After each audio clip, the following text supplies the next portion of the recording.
Hello guys, welcome to another episode of Three Words in the Garden. We're not exactly in the garden because it's raining outside, but we're going to make do. We have a very special guest today.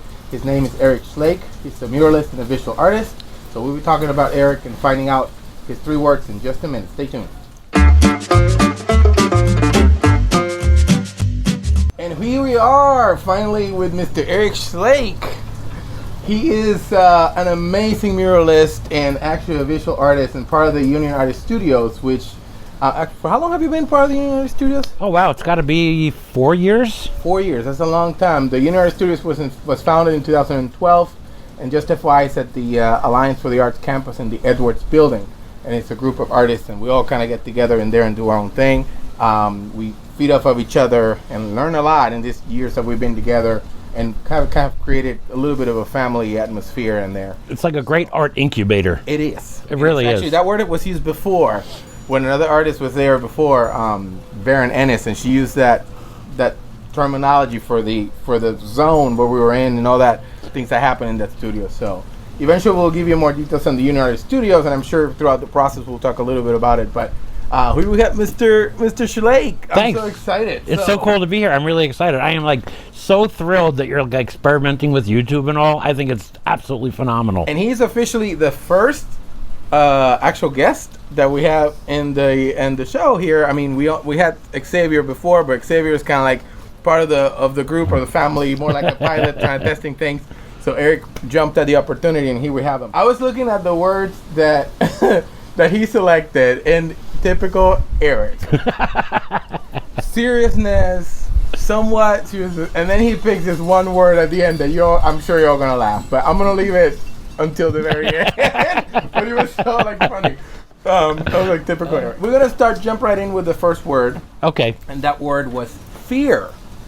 I think that's such a big word. It is a huge word, and I mean, honestly, knowing you for so many years, I'm actually very intrigued as to what you're gonna say about fear, because you, to me, seem a little bit fearless. Like when you do these trips to overseas to do painting murals, and you know, on a budget, whatever, and then you just do it. You know what I mean? So fear and you, to me, I'm not matching those words together. So tell me a little bit about it. Well, I think for me, there's macro fear and micro. Oh. And to me, one of the things I think as a country, I think 9/11 changed us forever. 100%. And I think one of the things that it left behind was this scar of fear. That I really think that we've changed as a country to the point that we've become a little bit more of a scared country, and it's so easy to manipulate us. I mean, just with the sentence of, watch out for blank because they're trying to take blank from you. Wow. Is such a strong, whereas I think before 9/11 people would be suspect at that comment. Right. But I think we've, for the first time in my life, and I'm 56, you're a little bit younger than me, we finally had something transformative that happened that might have happened to our parents' generation. This was the first major thing that happened to us. In this one generation. And I really thought we would have recovered from it by now, but I still think we're a very fear-based, we've become a very fear-based country. That, I think, is, it's so damaging to us as a people. Right. And then I think on the micro level, I mean, we all have fear, but I always feel that the fear itself is greater than what you're scared of. Right. And one of my biggest that I've gotten over is the fear of failure, to the point that I actually look forward to failing. And that you learn from it, or that you gain something positive from it in a way. My daughter and I, Allie, do a lot of the chalk festivals, and me and my girlfriend Deb do as well. But Allie and I have this attitude of go big or go home. It doesn't matter if we fall on our ass. Fearless. Let's try to fall on our ass, because if we put that out as our intent, if and when we fail, it doesn't bother us, because we've lost the fear of that. But then when we exceed that expectation and we're able to do something great, which might only happen 1 out of 5 times, that euphoric feeling that you get of we've done it, we've accomplished something. We didn't think small, we went big, and we fell on our ass 4 times along the way, but look at what we were able to do. That's genius. And so to me, it's I've gotten to the point where I still have fears, and But that, to me, the big one is that fear of failure I've completely lost. I can relate it back to a story. About 5 years ago, I was asked to do some art event downtown, and it was a live painting thing, and I went in kind of cocky, being like, oh, this is great, I could do this. Kill this. And we're going to kill it. I didn't prepare. I didn't do anything. And I went in, and I completely fell on my ass. Completely fell on my ass. And then, like a puppy dog with his tail between his legs, I had to pick up all my stuff and walk through this crowd of like 800 people with my stuff. And I was so humiliated that this was on a Friday night. I stopped at 7-Eleven. I got 2 boxes of Hostess donuts and a gallon of milk. And I sat on my bed all day Saturday. And by Monday, like, that sting was starting to wear off. And then it kind of occurred to me that, you know what, this sting of falling on my ass is temporary, but the feeling of if I didn't do it, the feeling of what would have happened if I tried, if I didn't try, that feeling would have lasted forever. Oh my goodness. And so it's like, fall down, skin your knee, it's going to heal, get back up and keep going. Wow. But if you're not going to do something for that fear of failure, then you're always going to have this regret of what would have happened if I tried, and that's never going to go away. They're just going to stack up on you until you become paralyzed. If you've ever seen Erik Schlake's quality of work, I mean, artwork, you would never think that this man has failed, because you've done amazing things. Why, thank you. Murals, paintings, projects, full finishing that looks like real wood, real metal. It's incredible. So I was actually very intrigued about how fear relates to you, but now I see that, and it's actually something that happens with a lot of artists in reality. We've gone through similar situations, but it's very real. And the other thing that I'm trying to do now, like the fear that I do have, like I'm playing around with YouTube as well, but I'm playing around. I've gotten to the point in my life where I want my art and I want everything else to kind of relate a sense of storytelling, but I want to kind of tell a little bit more of how the sausage is made as far as art goes. Yeah. Because, you go on YouTube and you see these brilliant time lapses of people creating these pieces of work, and it looks like magic, and it is magic. But you can tell that it's cut 5 times, and you don't see the guy crying in the corner because, the paint color, I want to learn. I have this fear of showing that vulnerability. When I see it in other people, I think it's completely courageous, and I want to be that courageous. But in order to do it, I have to get over that fear of showing that side of myself.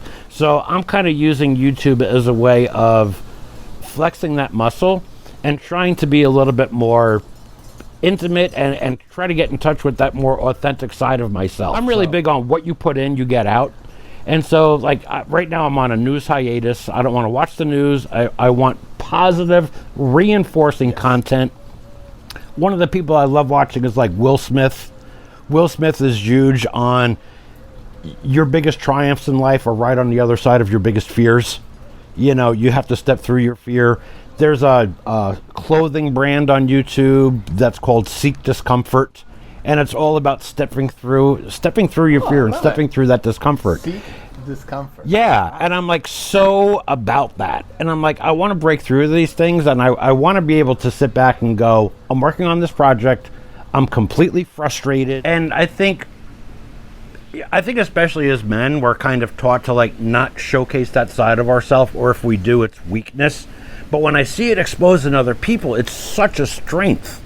And so I want to use that discomfort, and I want to walk through that. I really want to walk through that fear, and I really want to be able, I think I'm getting to the point in my life where I want to tell my story, but I want to tell my whole story. I want people to see the magic of the time lapse, but I also want people to see the me crying in the corner because things aren't going my way. Because I think when people see just the time lapse, it stops them from being creative. Because they think, oh, look at this guy, it happens so easy. Right. And it's not effortless for me, so therefore I'm not a natural at it. And so I think we owe it to people to show that other side, to say, no, the frustration, the whatever, the fear, it's all a part of the process. I hope that people would somehow learn, a little bit more as far as, just why dip your toe in the water when you can just jump right in? Jump right in. Yeah. Fearless. And I have to say, we're in this environment right now. I hope the sound is okay. You're going to hear some wind. this is a part of what we're doing in the garden, you know. So you expect some wind, weird sounds, whatever. Today's a little windy, so let's hope that everything is turning out okay. Oh, This what is that? This is Coca-Cola with coffee. Oh, by the way, this video is not sponsored by Coca-Cola. FYI, not sponsored by Coca-Cola. We had this 2 years ago in Italy, and it tastes like somebody poured coffee in your Coca-Cola. And only within the last 2 months have they released it in the U.S. Wow! So I thought that this would be a great little time to. How fast does it take effect? Because you know what, Coca-Cola, sugar and coffee in me. Well, I think if problem. if one word just lasted 10 minutes, I think we can get through the next 2 and 3. Wow! It's really sweet. I don't know what to say. I'm not a coffee drinker. So right there and then, that's kind of like a slap in the face of coffee. But, I mean, I don't hate it. I just don't drink it. And Coca-Cola, I'm not a soda drinker. So it's I knew you weren't a soda drinker, but I thought you were a coffee drinker. But this is interesting. Isn't it? So Mr. Schlake selected a second word that I also thought, fear was an incredibly interesting word to discuss. But then the second word was journey. Journey. And I mean, when... This makes sense to me in a sense, because we all go through a journey, a process. How do we get to point A to point B? You know, especially in the artistic world. You know, you start developing your technique, and you get to a point in which you're like, should I just throw this away and not do this again? Am I good enough? You go through all these phases, and then you keep going and moving in that journey to get, to achieve certain things. In your career, right? You know, I think if you... It's not the band, right? No, it's not the band. Wait, you gotta think about Journey, the band? Because I love Journey. You know, I could have started this whole thing by saying, well, David, don't stop believing. That would have been great. That would have been great. That would have been very you. But okay, let's see. If you look at all the other words, travel, adventure, trip... I think what I like about the word journey is it almost means that you don't know the destination. Oh. It's like adventure is to me is very specific. We're going on an adventure. Almost like we're going to go do a specific task. We're going on a trip.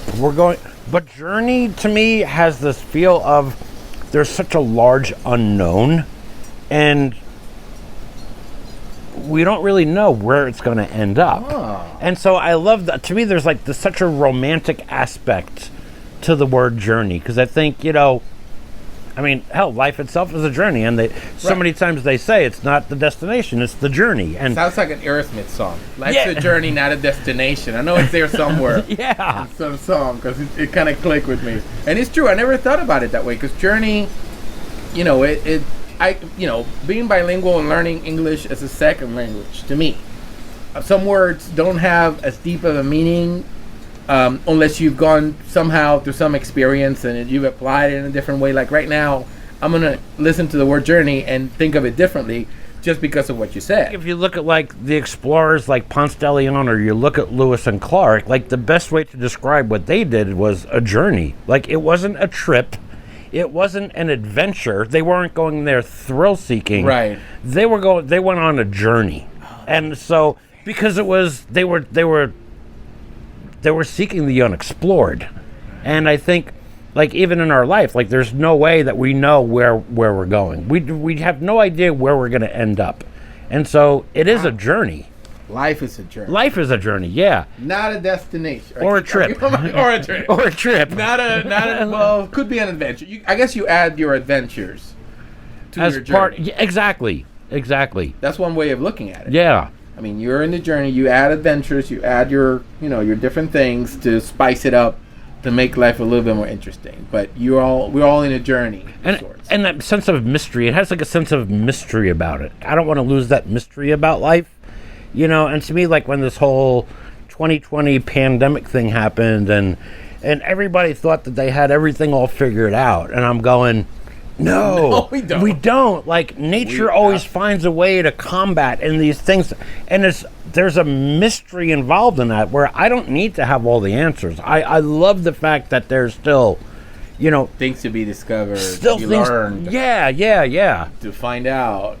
Hopefully the next things that come in the future that need to be discovered, we find out or they're new are not as bad as a pandemic. I mean, it'd be nice for once that something that comes unexpectedly in our near future is going to be something pleasant. Yeah. You know, like, once. oh my God, look what happened. Lightning hit the earth and everybody's got gold in their backyard. Right, like everybody's rich, you know, something like that. It'd be super cool if we were like that for once, at least, you know, for the next couple of discoveries, you know. Right. Now, I did hear about discovery. Now that word came to mind.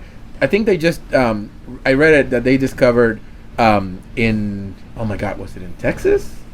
A dinosaur was still with its flesh on it. Really? Intact. It had been frozen. I can't remember exactly where it was, and I just read it, and it freaked me out because I thought, wow, this dinosaur has its flesh on it. It was like in ice preserved, like mummified, basically. Wow. So the whole it has vast amounts of DNA in it. Even had contents in its stomach. Wow. So not only are we going to learn a heck of a lot from that, but I'm afraid some crazy scientist is going to take some DNA and start making puppies out of that. You know what I mean? And that thing's going to start eating people, but I hope not. But, you know, these are the kinds of things that in our journey we discover. Yeah. When you just leave yourself open to, like, wherever you're going, like, don't worry about where it's taking you. And when you can liberate yourself and be free, that, like, amazing things happen that I think if you try to plan too much, they don't happen. You know, I'm working on a mural downtown for McCollum Hall, and I'm working on this panel of this guy named Paul Laurence Dunbar, who was a poet in the 1900s. He's the gentleman who the neighborhood of Dunbar was named after. Very, very cool. And it kind of fits in my theme of storytelling. Like, how do I tell the story of somebody that lived 120 years ago and make him relevant to kids today? If the past informs the present, then I have to kind of create stepping stones to make him a little bit more accessible. And I was pondering that, and I kind of realized, like, that's not my journey. Because at Joe Biden's inauguration, this Amanda Gorman stood up and read a poem that went viral, which was inspired by Maya Angelou's book, I Know Why the Caged Bird Sings, which was inspired by Paul Dunbar's poem, I Know Why the Caged Bird Sings. Oh my God. So it's like, all right, my journey isn't to tell people who Paul Dunbar is. There's other people far more capable than me. It's just my job to, like, bring him forward just a little bit. Maybe people don't know that there's a town named after him. Right. But as far as his work and stuff, it's like and the word journey did cross my mind when I was doing that. I was like, you know what? I didn't stay in my lane. That's not my journey to tell the story of Paul Dunbar is. There's other people far more capable. So follow my own path. And I'm sure there's going to be information as to how to find out. So you were doing your part as an artist of educating. Right. You were, you know, expressing something in there because you're putting it out there for people to have something, you know, intrigue or whatever they get the feel from the actual piece. And I think it's your work as a muralist in the sense, especially for such a historical place. The McCollum Hall is incredible. That dates back to the late 1930s. That's incredible. It's beautiful, by the way. I want to know what's going to happen with that eventually, because I know they have some projects going on for that place, which is fantastic. But you're actually just doing an incredible part of what the project is. I mean, you got to give yourself the credit, and I know you do. Not my job to answer the question, who is Paul Dunbar? Let other people do that. Oh yeah, that's a fantastic way of looking at it. You know, my job is maybe to make it intriguing enough that other people ask, who is Paul Dunbar? Absolutely. Like, I can raise the question and then let other people answer it. Right. And so to me, it's kind of like you're putting your little grain of salt. You're adding to the steps. Yeah. And that's enough. We are now at our third word, which I'm trying to keep it together here because Erik chose, and actually, when I was doing the list, you know, there's quite a lot of words in there. Yes. The list has 263. Yes. How did I do that in what time? I don't know, but I just started collecting words, and I ended up with a list of 263 words. And I did it not quite alphabetically, but I went like letter by letter.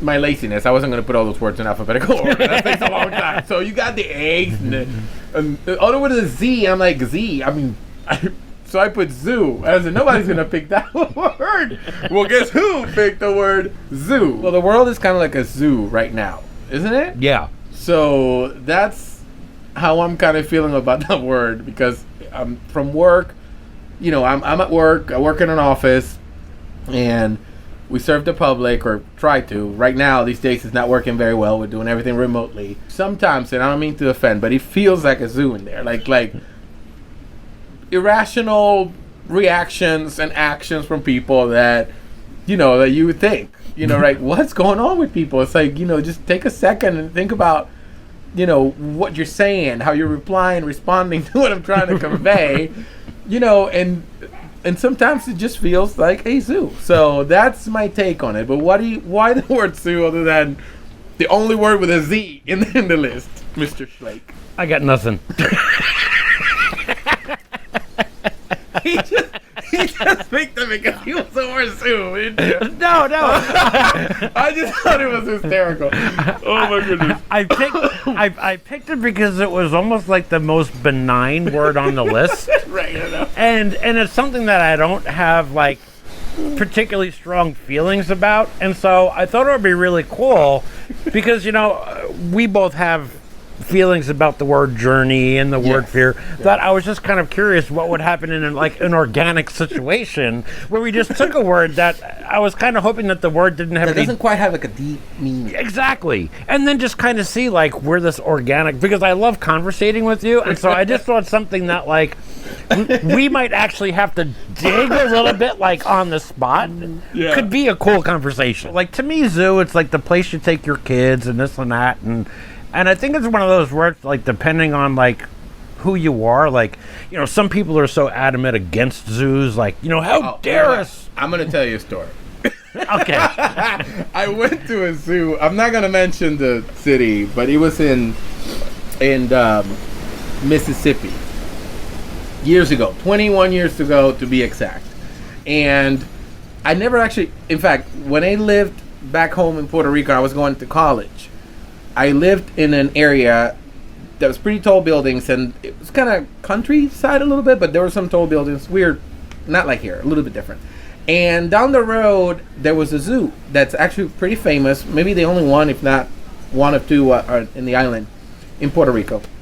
And I never actually put two and two together, never paid attention to it. I just heard, I would hear the lions at night, and they sounded like people moaning and having sex, to be honest with you. It was really funny. First time I moved there, I was like, what is happening? So I moved here, and then I went to training in Mississippi. And there was a zoo there that was the first time that I felt some sort of like disgust for the situation. Because when I went in there, it's a zoo, there's got to be animals and they're hanging around, and you start seeing the cages, and then the animals kind of scream, feed me. Feed me. I mean, it's like they literally were saying that with their faces and their eyes, like, help me, feed me, get me out of here. And it shocked me. And I have never visited a zoo since. Wow. In 21 years since then, I think it's horrible. I mean, that's just my humble opinion. Mm-hmm. Let me just take it back for a second, because I've been to Busch Gardens, but I don't consider that a zoo. Right. Busch Gardens is not a zoo. It's like a theme park, and you inevitably walk by where the giraffes are, and they're gorgeous, but they're like so free and so well fed. I don't know if I'm being hypocritical here, but that doesn't look like a zoo to me. And I go for the roller coasters, really. No, there's a zoo in Port Charlotte. What? Yeah, they just have a dog. What? It's a Shih Tzu.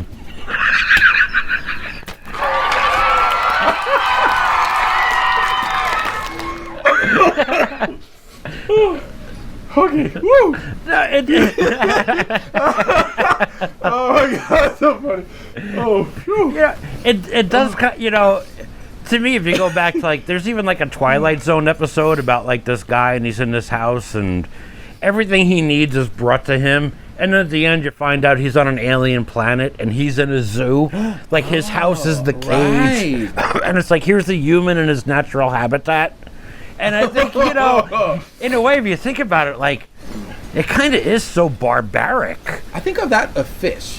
Fish in a tank. Yeah. I think about, and when I see a fish in a tank, I kind of feel like that's probably what they're thinking. Yeah. This is it. You know what I mean? And they realize that they're being watched by people, and especially not little petting. Some people, which I don't understand why they do that. They put the little low tanks in some of these. Oh, places, yeah. And you see them sticking their hands and grabbing the whatever the thing it is. And that's just horrible to me. It is. It's like, it's so, in a way, barbaric. Like, I understand there's a point of it that's necessary, which is... The learning. And I think there's something about, like, face-to-face contact. Like, nobody turns around and says, I want to be a veterinarian because I saw a video on TV. They're like, no, I went to this zoo and I saw this panda bear and he looked at me and I saw his fur. And ever since then, I've been concerned about the conservation of pandas, and I've wanted to study. And so I think there's such an important component there that I think we do help in conservation. But at the same time, I'm like, my God, we can't do this any better. Right. Well, I guess that's a happy medium for places that, because now when you mention it, makes a lot of sense. It's a happy medium for places that do care for these animals. They are, of course, in captivity because they have to be, because they need them for a research, a project, learning, inspiring, etc., etc. If that is the case, and they're well fed and well taken care of, and maybe not kept forever, maybe kept for a certain amount of time, and you know what I mean?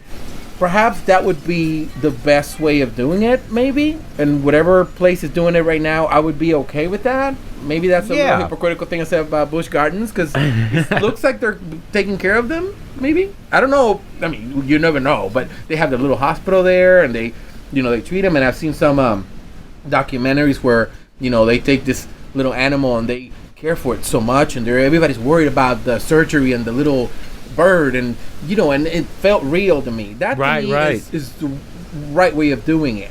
But a zoo where you just have animals thrown for entertainment, and people are walking by, and the animals are not well fed, and the cages are filthy, and with poo and all that stuff. That to me is absolutely the wrong way of doing it. But I like when you say, that it would inspire somebody to become a veterinarian or some sort of a scientist that's going to, help this one particular, whatever, breed of animals or whatever, or an extinction. So I think that is a positive in the word zoo. Yeah, and I just wish in a lot of them that they brought the science forward more. That, like, when you entered the zoo, that first you walked through the laboratories, like in the glass partitions, and you got to... I wish the science was more forefront. Because kind of like what you're talking about, like with Jurassic Park, like imagine what Jurassic Park, like imagine what that would have been without that whole sequence of them being in the laboratory and talking about, like, that's what fed the imagination of the movie. And so I think for kids, showing them more of the science end, not just look at this pretty panda, but seeing the doctors in the lab coats and the microscopes and seeing all that. I think birth and reproduction and whatever, and the things that they have to do to, the facts about the different species of animals and how some are, on the verge of extinction versus some are, whatever. All these things about progress have always interested me. Not that I have any kind of knowledge in that, but it is the positive way of, I think, of doing. I think at least then it becomes a little bit more purposeful. Like, it's still barbaric, but at least, I think one of the difference sometimes between us being a barbaric society and being civilized is simply the thing that we do things with purpose. Absolutely. If you take something like the death penalty, we don't just randomly kill people. We do it with... There's a purposeful method behind it and we take a little bit of comfort in the fact of that's what separates us from being barbaric. That's exactly right. And so I wish there was a little bit more thought of that put in with zoos. Yeah. And then I think it would show people, I think even more so, the importance of donating to certain causes, because everybody knows science is expensive. You want to know something I want to do one day? This is really cool. When you're on 75 and you're traveling south and you have all those communities that have like that 8-foot tall, like cinder block wall. Yes. And you can't see anything behind it, right? I want to make like a paper mache giraffe head and neck where the mouth moves and the eyes move. And I just want to like have him up on a stick, like eating from the tree. You're gonna be behind the And I'll be behind the fence, and just so that like when people are driving to work one day and they're stuck in traffic and they look an over. I-75? Yeah. You know how many accidents you're going to cause? Well, I already thought about that, and I would have a car parked on just the other side that I could make an escape. It'll be like, you'll be in jail. I mean, it's a genius idea. Don't get me wrong. Honestly, I think you can get a lot of people killed. But can you imagine the guy stuck in traffic on 75 in the morning who just casually looks over and sees this giraffe eating off of this tree in a residential neighborhood? It would be like, what the hell is that? That'd be hysterical. We came up with something for the word We did. What future plans are there for you right now? I want to know a little bit more briefly about the project you're working on and any future plans you have in your artistic endeavors these days.